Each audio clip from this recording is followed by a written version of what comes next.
We've all known people with big egos, those who think they're never wrong. Or perhaps you know someone who wants to be in control, who's never open to instruction or constructive criticism. Or someone who seems to be constantly in conflict or is a master at putting others down. Our minds might immediately think of others, but the real question is, what about you?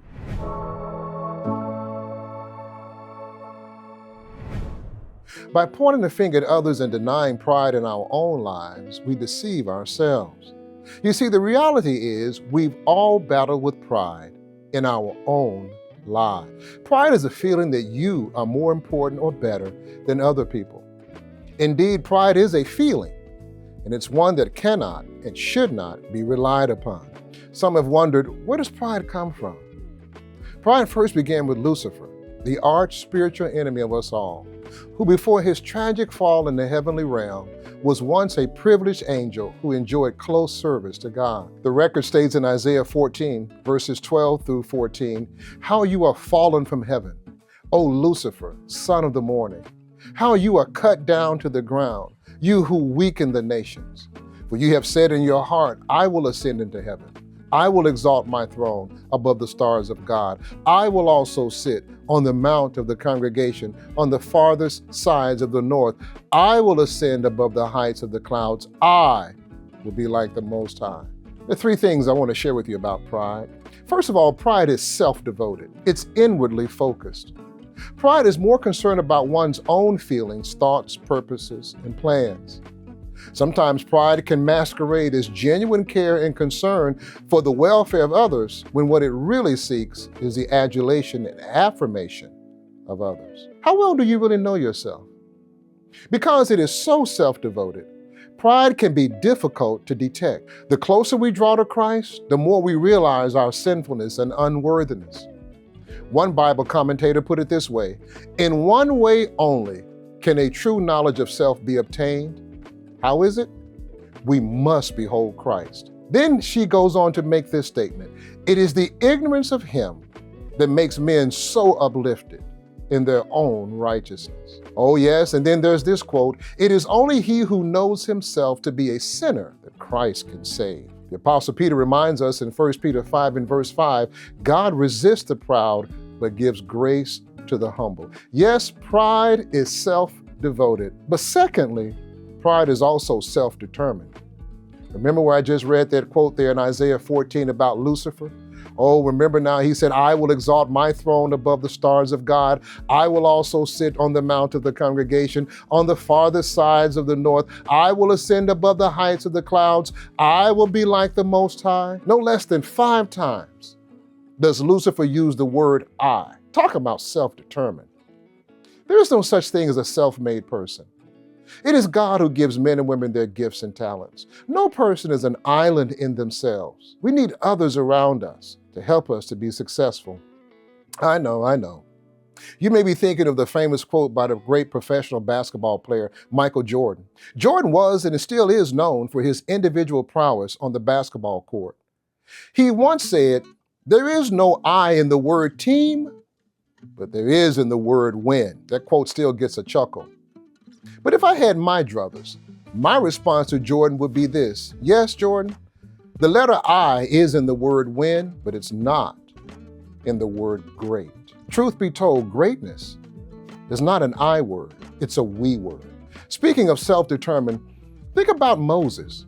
The Bible says this in Acts 7 verse 22, that Moses was learned in all the wisdom of the Egyptians, and he was mighty in words and deeds. One commentator put it this way, as historian, poet, philosopher, general of armies, and legislator, he, Moses that is, stands without a peer.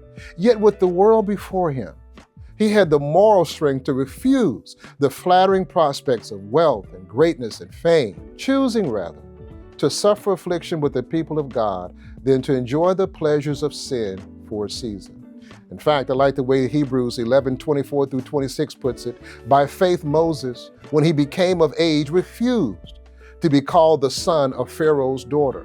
What does that word refuse mean? It means that he rejected all the fame, fortune, and frills that came along with his Egyptian title as Prince of Egypt. But then the text continues, Hebrews 11, verse 25, choosing rather to suffer affliction with the people of God than to enjoy the passing pleasures of sin, esteeming the reproach of Christ greater riches than the treasures in Egypt, for he looked to the reward. Pride is self-determined. Friends, surrendering to Christ is the only antidote to this disease. So pride is self-devoted, pride is self-determined, but number 3, pride is also self-destructive. I remember when I was in high school, I once entered an oratorical contest, and I did well in the initial rounds. We were given a topic that we had to write on, but then there was one clear rule that was inflexible. Your speech could be no less than 3 minutes and no more than 5 minutes. And so I won in my local rounds there in my state, in my city rather, and then I moved on to the county, and then I moved on to regional. I mean, with win after win, my confidence was just going through the roof. I had gotten my speech down to such a finely tuned time and wording and cadence. And then I went to state competitions. I remember getting up that morning, I'd gone with my mother and my younger brother, Chris, and I was so ready to take on the state level competition. And then there came this, what I call a withering word of warning from my mother.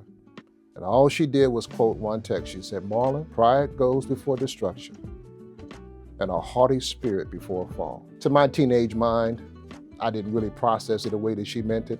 I heard what she said, of course, out of respect, but in my mind, I was invincible. And then we got to the competitions, and I got up and I did my speech. I remember I just went through it. I mean, everything flowed. I was just brimming with confidence. And then I took my seat. I listened to the others, and I'm saying to myself, of course, I was comparing myself with the others. Oh, I got this. I got this. And then the time came for the judges to announce the winners. And I remember the judge saying, in 3rd place, we have Marlon Perkins from Memphis, Tennessee. And I thought to myself, 3rd place? No way. I remember when they had announced the other 2 winners, I went up to one of the judges and I said, "What happened?" He said, "Marlon, you had a very good speech. In fact, it could have been the best one. But Marlon, you were timed at 2 minutes and 55 seconds. Remember, the minimum is 3 minutes." I cannot begin to tell you how distraught I was when we went back to our hotel room. My brother Chris tried to console me. I was just crying my eyes out. But then the words of my mother came back to me. Pride goes before a fall, and a haughty spirit before destruction. Friends, pride is self-devoted. Pride is self-determined. Pride, ultimately, is self-destructive. John Wooden coached the UCLA men's basketball team for 27 seasons, from 1948 to 1975. During his tenure, he was known as the Wizard of Westwood. He led the team to 10 NCAA championships in his final 12 seasons from 1964 to 1965. And during that stretch, they recorded 7 consecutive national titles from 1967 to 1973. He was known for his many Woodenisms, one of which was this: is what you learn after you know it all that counts. I'll conclude with this text from Luke 14, verse 11. For whoever exalts himself will be humbled, and he who humbles himself will be exalted.